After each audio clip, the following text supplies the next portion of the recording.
lorsque je dépense 1 euro, je gagne 32 euros. Donc déjà, le gros avantage, c'est le retour sur investissement. Ce mail-là, on peut l'envoyer à 300, à 3000 personnes ou à 10 000 personnes, tout en pouvant le personnaliser. L'outil, il est facile en fait à mettre en place.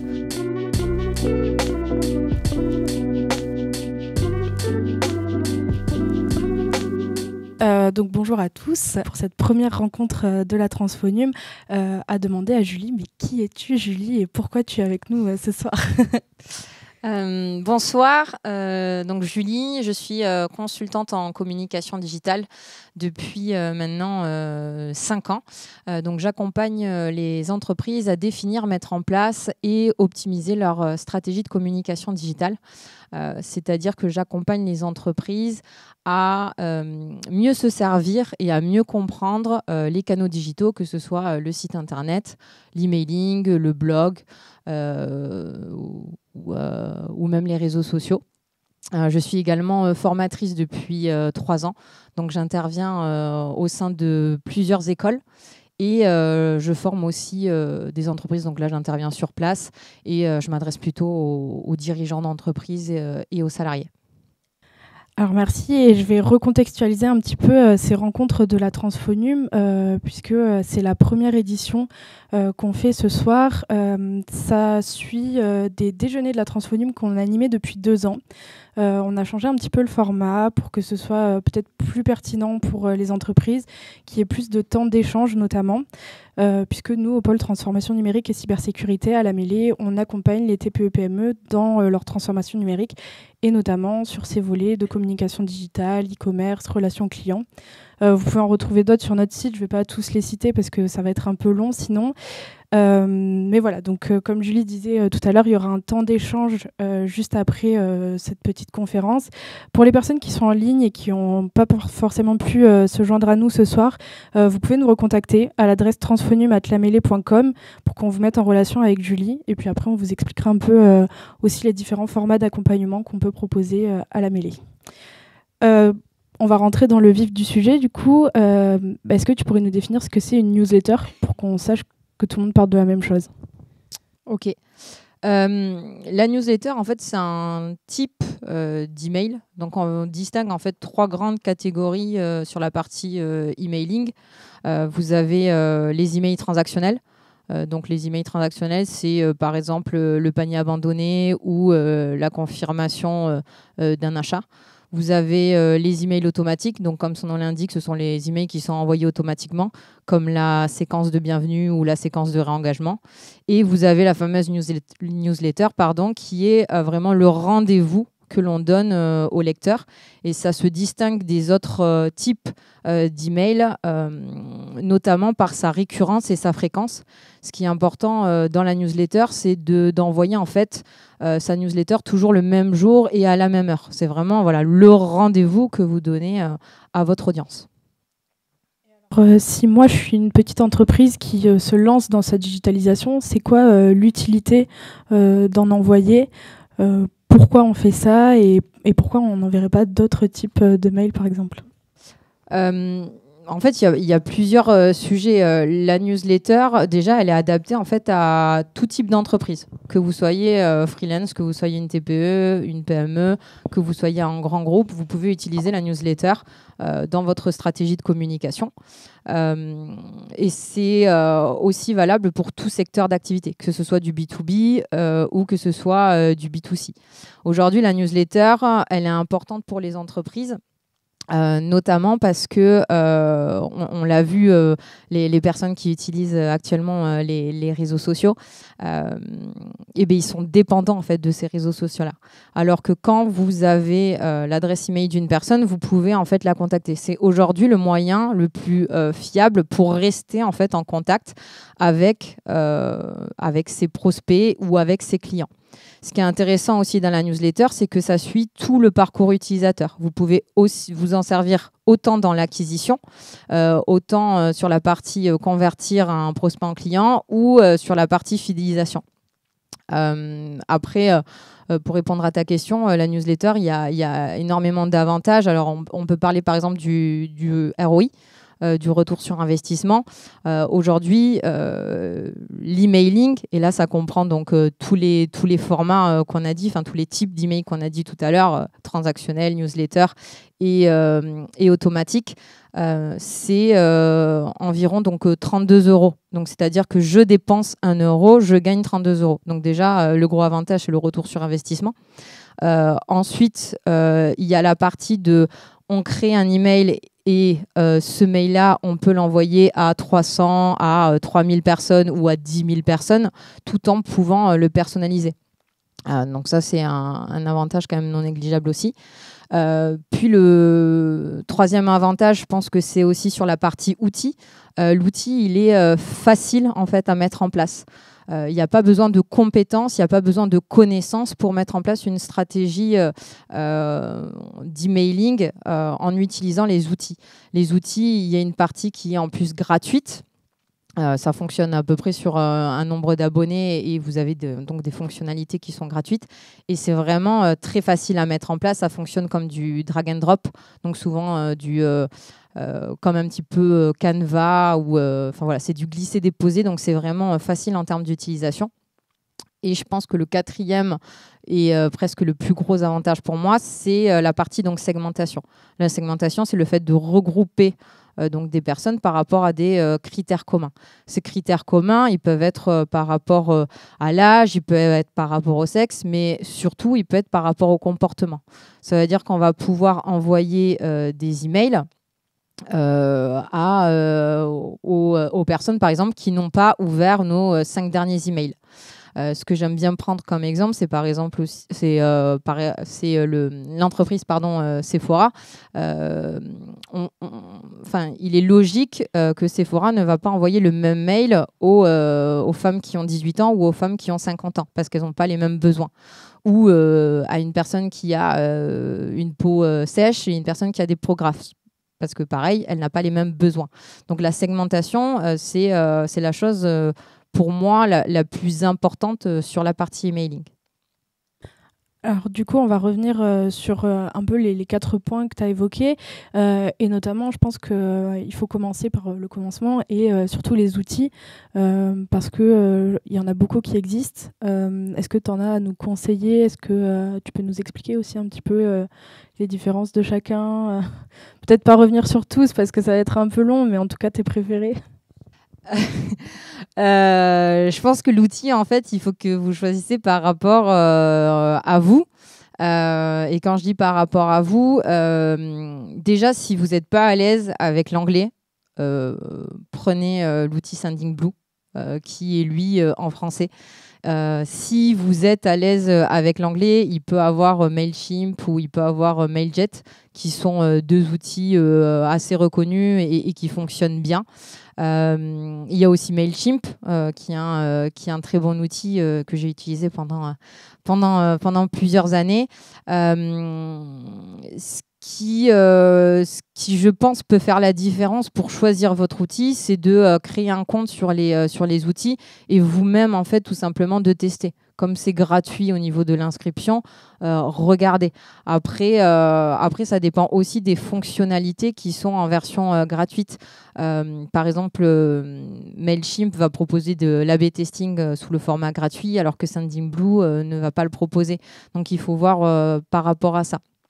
Et je pense que ce qu'il ne faut pas oublier pour choisir l'outil, c'est de voir sur la partie en fait intégration. Intégration, je m'explique. Si votre site internet est sous WordPress ou sous Joomla ou sous PrestaShop ou autre, il faut regarder que l'intégration avec l'outil d'emailing soit facile. Ça, c'est vraiment un critère très important. Et tu as parlé d'A/B testing. Est-ce que tu peux préciser ce que c'est ? L'A/B testing, en fait, c'est la possibilité de faire des tests, c'est-à-dire pouvoir faire des tests d'images ou des tests sur des titres d'email. Donc, par exemple, on a une base de données de 1000 personnes. On va avoir la possibilité d'envoyer un mail avec un titre A à par exemple 500 personnes et on va envoyer aux 500 autres personnes un autre email avec un autre titre différent. Et donc ensuite, on va comparer les statistiques et on va voir quel titre est le plus performant, ce qui va nous aider, nous, dans la partie élaboration de la stratégie. Ok, bon, on reviendra après sur la performance des newsletters, les statistiques, etc. Et je voudrais savoir, quand on a donc notre outil, notre newsletter qu'on veut commencer à envoyer, on l'envoie à quelle fréquence Alors, la fréquence, c'est une question qui revient tout le temps. À quelle fréquence j'envoie des newsletters la fréquence, elle doit être par rapport à votre cible, d'une part, et aussi par rapport en fait à vous. À vous dans le sens où est-ce que vous êtes seul à gérer donc votre business, par exemple un freelance, il gère donc tout son business, etc. Il n'a pas le même temps à consacrer donc à la newsletter que s'il y a un pôle communication au sein d'une entreprise. Donc quelle est la fréquence que vous pouvez aussi tenir sur du long terme? Ça, c'est l'erreur, en fait, une erreur assez fréquente, c'est de se dire, OK, on va envoyer des emails chaque semaine. Bon, ben, OK, super, les premières semaines, on va avoir de l'inspiration. Et puis, au bout d'un mois, on va être là, OK, mais je ne sais plus quoi envoyer. Donc, c'est par rapport à vous en termes de temps et aussi à vous en termes d'information. Si on est une entreprise et qu'on a beaucoup d'actualités à communiquer, on va pouvoir se tenir ce rythme sur la durée. Mais si on est un freelance et freelance et qu'on a fait un parti pris de, par exemple, je sais pas, mettre en place, communiquer sur les backstage ou les articles de blog, si on fait 2 articles de blog par mois, ça va être difficile de tenir le rythme de fréquence d'une fois par semaine. Donc la fréquence, elle doit se définir par rapport à la cible, par rapport à vous et par rapport vraiment à la stratégie que vous voulez mener en place sur la newsletter. Ok, merci. Alors du coup, la cible, on en a parlé un petit peu. Est-ce que tu pourrais détailler, parce que donc nous, on s'adresse principalement aux petites entreprises. J'imagine que le ton qu'on va utiliser dans les newsletters va pas forcément être le même selon si on vend des produits, des services. Oui, tout à fait. Au niveau du... Alors, le ton que vous devez employer ou qui doit être employé dans la newsletter, elle est par rapport en fait déjà à votre stratégie de communication globale et par rapport à votre business et à votre cible. En fait, je peux pas. En fait, c'est difficile de répondre à ta question parce que je peux pas dire il faut que vous ayez ce ton-là ou il faut que vous employiez ce ton-là. Je pense que ce qui est important, c'est que la newsletter doit être intégrée à la stratégie de communication globale. Donc, quelle est votre stratégie de communication déjà de base? Et ensuite réfléchir surtout. Oui, à la cible. Plus on connaît la cible, mieux c'est. Et après, il y a quelque chose qu'on oublie aussi beaucoup quand on met en place une newsletter, c'est tout simplement de demander en fait à son audience ses préférences. Si on parle aussi un petit peu de la thématique ou des sujets que les personnes ont envie de voir, ou en tout cas que les sujets dont les personnes ont envie de lire, en fait, il faut demander aux gens. Il faut se servir des réseaux sociaux, de LinkedIn. Il faut se servir aussi de Instagram sous format, par exemple, sondage pour dire, OK, là, je prépare une newsletter. Qu'est-ce que vous avez envie de savoir? Qu'est-ce que vous avez envie de connaître? Donc, la première étape pour moi, c'est premièrement réfléchir et se mettre à la place de la cible. Et en deuxième phase, c'est de valider en gros ses hypothèses auprès de sa cible. Et après, il n'y a pas de... la newsletter, ça reste quand même un mode conversationnel. C'est surtout ça. On va essayer de créer une relation, on va essayer de créer de la proximité. Et donc, il ne faut pas tout simplement informer. Il faut aussi échanger et il faut poser des questions au lecteur. Si on ne pose pas des questions au lecteur, on ne peut pas savoir ce qui plaît aux gens. Donc, il faut pas, faut vraiment penser à questionner en fait les personnes qui nous lisent. C'est vraiment un travail de collaboration au final. Merci. Alors là, on a vu un petit peu les bases de la newsletter. Avant de rentrer dans les questions un peu plus techniques, est-ce que dans le public, on a des questions? Alors, quels sont du coup les outils gratuits français pour créer une newsletter? Directement, là, je pense à Sendingblue. Qui est pour moi, en fait, si on veut pas s'embêter avec le vocabulaire anglais, vraiment, c'est Sendingblue. Alors, donc, tout à l'heure, on parlait des retours qu'on peut avoir, le taux d'ouverture, etc. Donc, on va parler un peu des statistiques des newsletters, puisque c'est très important quand on fait des newsletters de les comprendre, de les analyser. Déjà, est-ce que tu pourrais nous dire quelles sont les principales statistiques quand on s'y connaît pas du tout, qu'on va regarder quand on envoie une newsletter? Alors, l'avantage, en fait, quand on met en place une stratégie d'emailing, c'est d'avoir la possibilité déjà de lire facilement les statistiques. Donc, dans tous les outils en fait, d'emailing, vous avez une partie statistique. Et c'est là où, en effet, on va retrouver donc, le taux d'ouverture. Le taux d'ouverture, donc, c'est quand une personne ouvre notre mail. Le taux de clic, donc, c'est quand la personne clique sur notre call to action ou sur le texte avec un lien derrière. On va aussi avoir le taux de désinscription, donc le nombre de personnes qui se sont désinscrits après l'envoi de notre email. On va avoir aussi ce qu'on appelle les soft bounce ou les hard bounce. Donc ça, c'est tout simplement par rapport en fait à votre base de données. Donc si votre base de données est saine, c'est est-ce que votre mail a bien été délivré à l'adresse mail. Donc il va y avoir voilà, pas mal de statistiques et ces statistiques-là, elles vont vous aider en fait à améliorer votre stratégie digitale.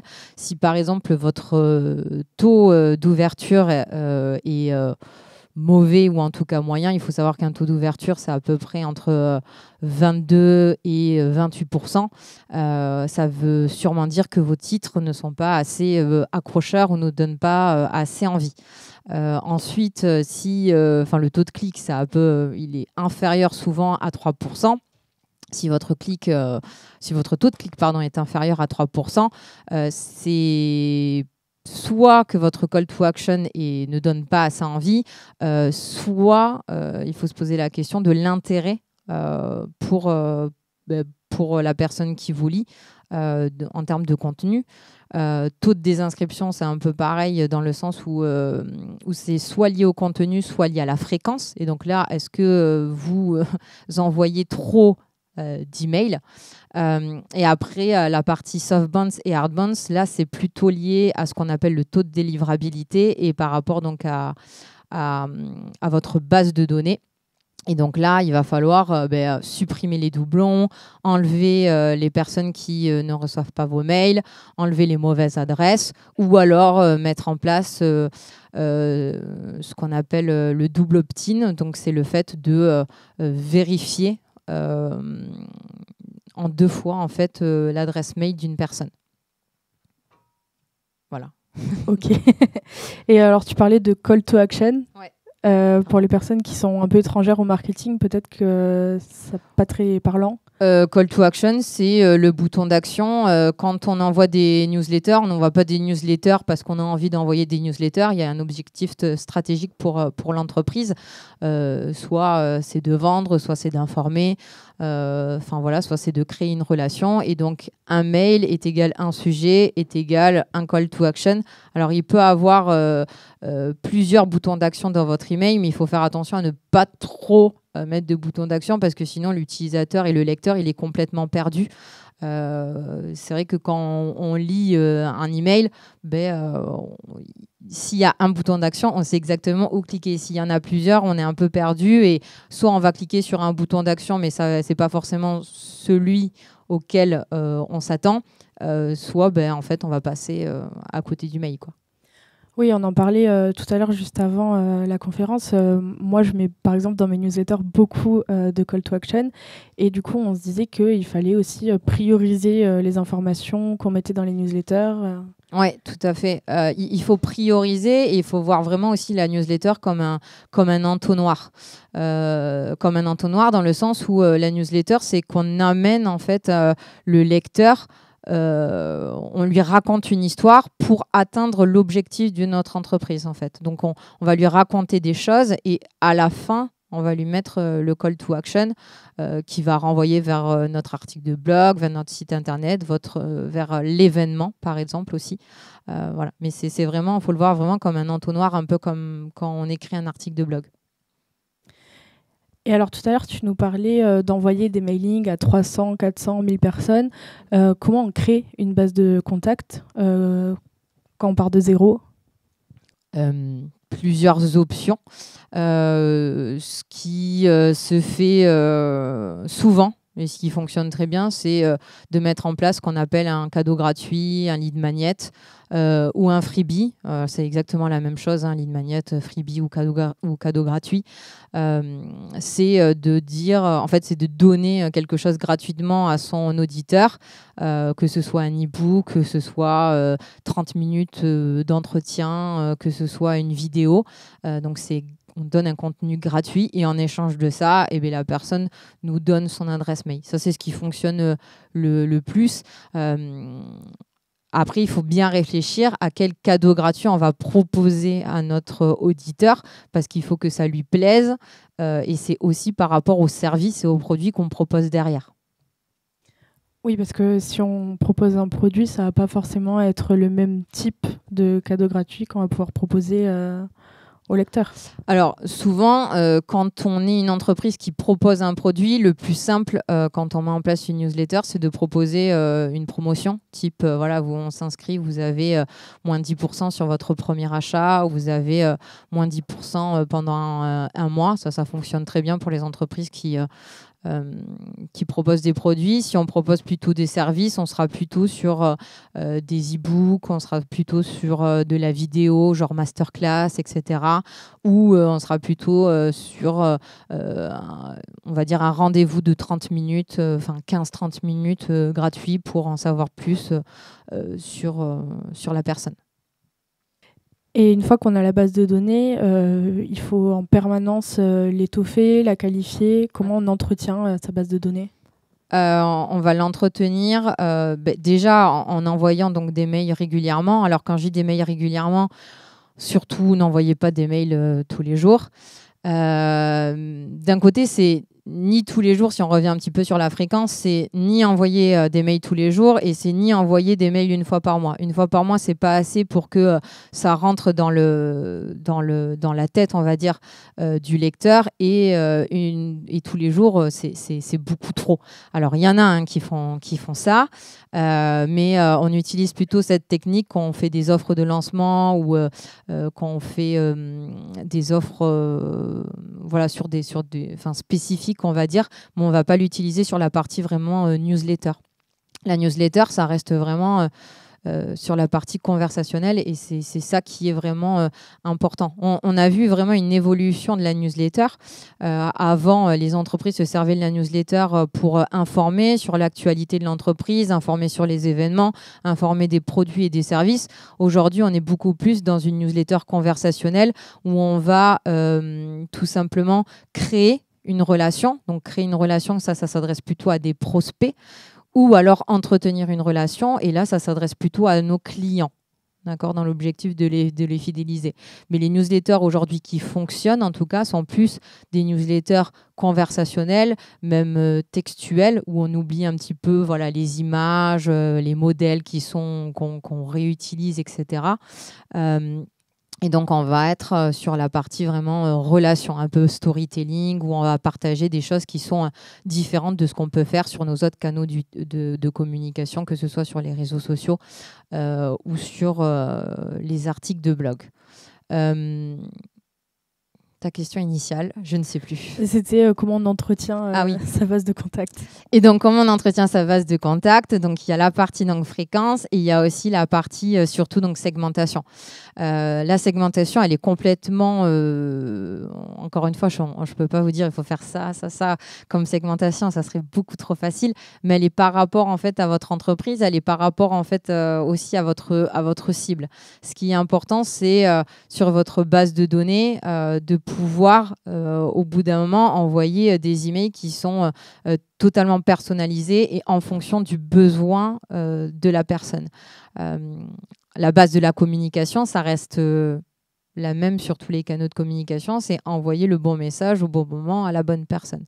Donc la segmentation va vous aider à envoyer des emails spécifiques à certaines personnes en fonction de leurs besoins.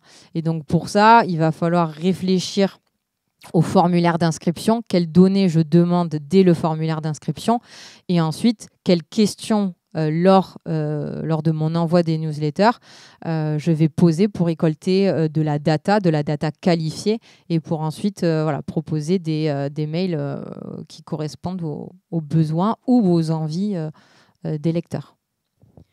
Merci pour toutes ces informations. Est-ce que dans le public, on a des questions ? Non. Est-ce qu'en ligne, on a des questions aussi ? Bon, c'était très clair alors. C'est presque fini parce que... Ah oui. Si je comprends bien, c'est vous avez plusieurs adresses différentes, des formats d'adresses mail qui sont différents. Et alors là, vous avez 100 contacts et voir comment vous pouvez segmenter pour quand la base de données va grossir, après que ça soit plus simple à terme. En fait, il faut regarder pourquoi les gens s'inscrivent à ta newsletter et est-ce qu'ils ont des profils différents. Est-ce que ces profils-là, alors déjà, pourtant on va dire que je connais un petit peu, mais de loin, tu proposes différents services pour différents types déjà d'entreprises. Donc ce qui serait intéressant, c'est dès le premier email, je pense, alors pas forcément au formulaire d'inscription, quoique ça peut se passer, mais déjà, est-ce que les gens sont des entreprises ou est-ce que les gens sont des freelances en soi? En fonction de la typologie des personnes, tu vas pouvoir envoyer la bonne information, donc le bon service ou les bons conseils par rapport à ça. Je pense que dans ton cas, c'est plutôt ça, c'est plutôt savoir est-ce que ce sont des entreprises. Alors quand je dis entreprise, plutôt est-ce que ce sont des TPE, PME, grands groupes ou au contraire ce sont plutôt des freelances. Et en fonction de cette typologie-là, tu vas pouvoir leur parler différemment et surtout leur envoyer des informations différentes et ensuite leur proposer tes services parce que forcément le freelance ne va pas souhaiter le même service que le TPE ou la PME. Je pense que c'est d'abord dans ce sens-là au niveau de la typologie, pour toi en tout cas. Merci. Est-ce que tu peux nous dire des erreurs qu'il ne faut surtout pas faire dans les newsletters qui peuvent s'appliquer de façon un peu générale, même si on l'a vu, c'est quand même du cas par cas les newsletters, mais des choses à éviter, quoi. Ouais. Première erreur, ne pas travailler les titres de ces emails. Ça, c'est une erreur qui est très fréquente. Alors, on peut faire le plus beau mail, le mail le plus intéressant. Enfin bref, on peut passer 4 heures à faire son email. Si le titre n'est pas accrocheur, si le titre ne correspond pas à votre contenu, il ne sera pas ouvert. Si la personne n'ouvre pas le mail, ça veut dire que votre mail ne sera pas lu et donc vous n'arriverez pas à avoir en fait tout simplement des clics. Donc, travailler son titre, c'est pour moi très très important. Alors, ce qui fonctionne actuellement, c'est poser des questions. Comment gagner X abonnés sur Instagram. Ça va être tout ce qui est chiffres. Gagner 1000 abonnés en 3 semaines sur Instagram. Ça peut être aussi tout ce qui est erreur ou tout ce qui est un peu secret, genre 3 erreurs par exemple à ne pas faire sur Instagram ou 3 choses qui vous empêchent de gagner des abonnés sur Instagram. Voilà, il y a des astuces pour inciter en tout cas le lecteur à ouvrir notre mail. Ensuite, c'est la partie responsive. C'est le fait en fait que votre mail soit lisible sur mobile. Ça aussi, c'est très important. On est encore trop sur tester nos emails avant l'envoi sur ordinateur et non pas sur téléphone mobile. Alors que plus de 60-70% des utilisateurs ouvrent les mails via leur mobile. Donc ça aussi, c'est une erreur assez fréquente. Trop aussi de vidéos ou de photos très très travaillées, et donc si elles sont très travaillées, elles sont très lourdes, donc en termes de chargement, c'est pas top. Après, on a parlé des call to action. Mettre trop de call to action dans sa newsletter, c'est pas bon non plus. Après, sur la partie RGPD, je reviendrai pas dessus, mais en tout cas, bien entendu, bien respecter la partie RGPD. Ne pas personnaliser son email. Ça, en 2023, c'est impossible de ne pas personnaliser aujourd'hui les emails. On a envie, bonjour Madame Exposito, bonjour Julie, que vous utilisez le vouvoiement ou le tutoiement, il faut personnaliser son email. Ça aussi. Dans les erreurs les plus courantes, je dirais ça. Ok, je crois qu'on a d'autres questions du coup. Ouais, je répète la question parce que c'est quand même assez important.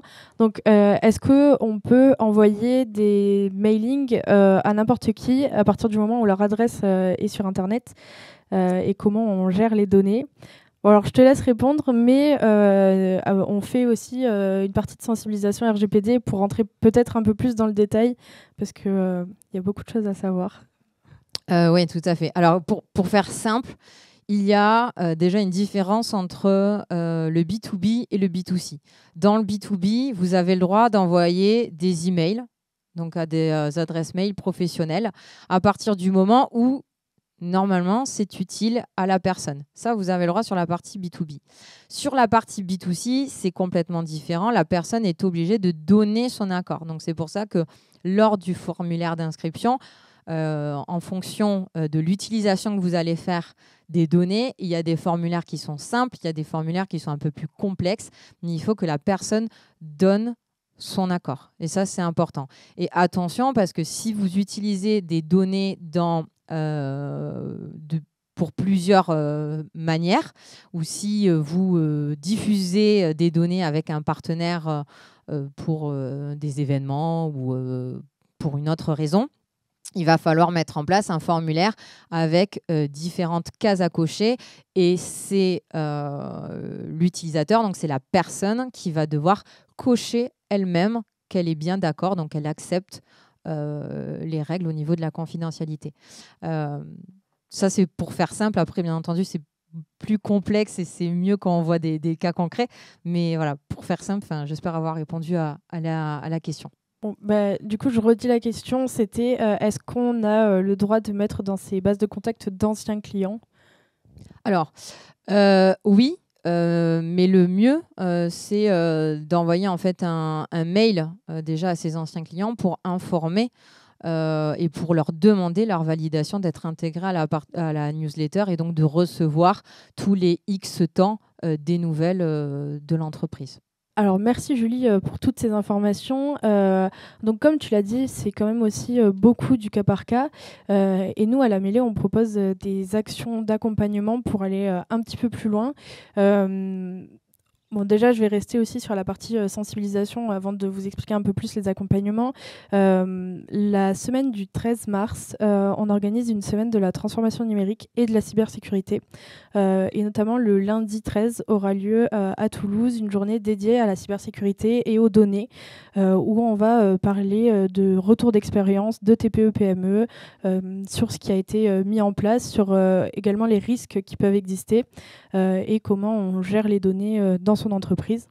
Voilà, donc on pourra vous donner plus d'infos à ce sujet-là, bien sûr. De toute façon, on va commencer à en parler un peu plus sur nos réseaux et notre site internet.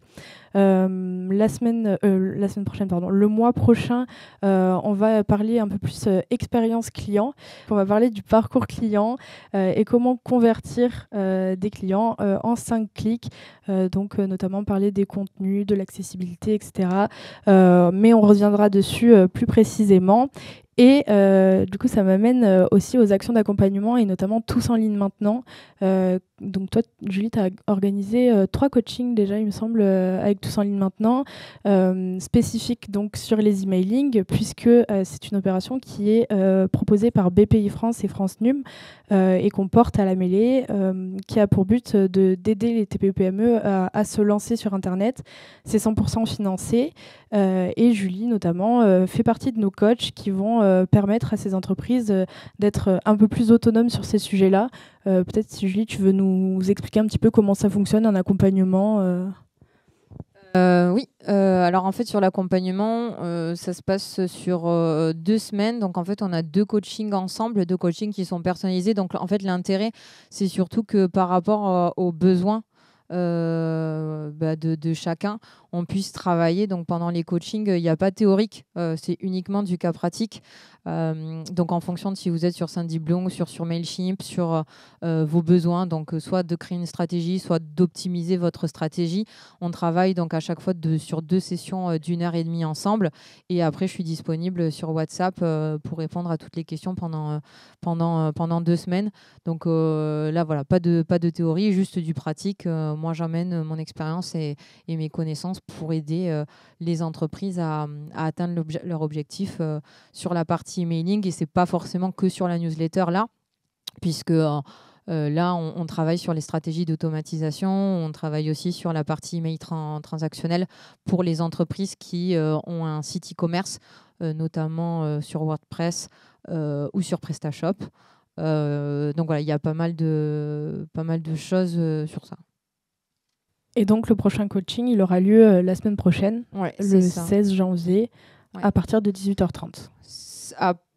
Non, c'est le midi. Ah, excuse-moi, j'ai confondu. Donc c'est le midi. C'est accessible à toutes les entreprises qui ont plus de 2 ans d'existence et qui ont réalisé plus de 15 000 € de chiffre d'affaires. Voilà, donc si vous voulez vous inscrire, Camille, elle vous mettra le lien dans le chat pour les personnes qui sont en ligne, et pour les personnes qui sont sur place, on pourra voir ça juste après. Est-ce que tu peux nous donner un exemple de newsletter qui cartonne ? Alors, j'en ai plein. Alors, il y a... ça va être un peu bateau, mais sur la partie, on va dire, freelance, moi, j'aime beaucoup suivre Julia et Julie de I Don't Think, I Feel. Qui partagent en fait tout simplement leur backstage, et en fait c'est une newsletter qui est envoyée tous les dimanches à 18h il me semble, et ce qui est très intéressant, c'est que c'est un contenu qui est différent, surtout de ce qu'elles proposent via des articles de blog ou via leurs réseaux sociaux, via leur site internet ou via leur blog. C'est vraiment un moment, on va dire, très proche, où elles partagent tout simplement leurs galères, mais aussi leurs réussites, mais aussi leur quotidien en tant que freelance.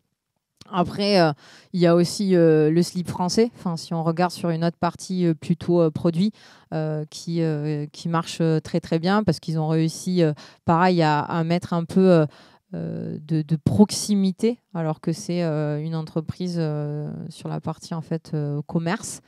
Après, il y a aussi par exemple le blog du modérateur, où là c'est vraiment très informatif, mais à chaque fois ce sont des mises en avant d'articles qui sont très intéressants. Donc voilà, c'est au niveau des palettes, j'essaye de chercher un petit peu, mais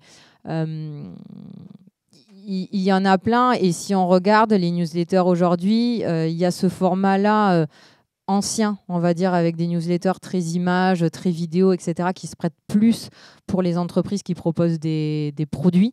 Et il y a les newsletters comme celle de I Don't Think I Feel, qui sont uniquement textuelles. comme celle aussi de Geneviève Gauvin, qui est aussi très bien, uniquement textuelle. Et là, l'objectif, c'est vraiment de créer de la proximité et d'apporter un contenu nouveau.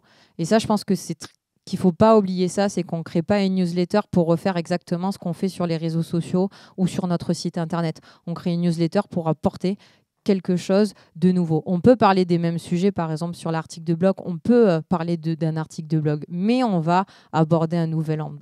On va apporter quelque chose de nouveau. Donc, pour résumer, une newsletter, elle doit correspondre donc d'une part à sa cible et aussi à la personnalité, on va dire, de l'entreprise, à son âme et faire passer un message qui est cohérent par rapport aux autres activités qu'on peut avoir, qu'elles soient en ligne ou alors, par exemple, si c'est un point de vente physique, etc.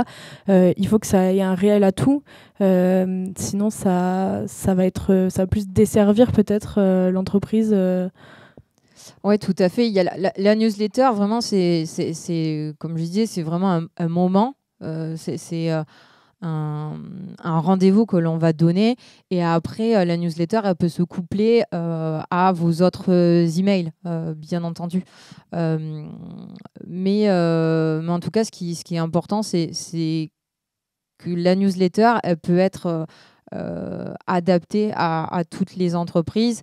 Il ne faut pas hésiter à demander en tout cas au lecteur et à sa communauté qu'on a déjà sur d'autres réseaux ou d'autres canaux ce qu'elles ont envie de savoir. Il ne faut pas se dire ok, on va créer une newsletter pour créer une newsletter.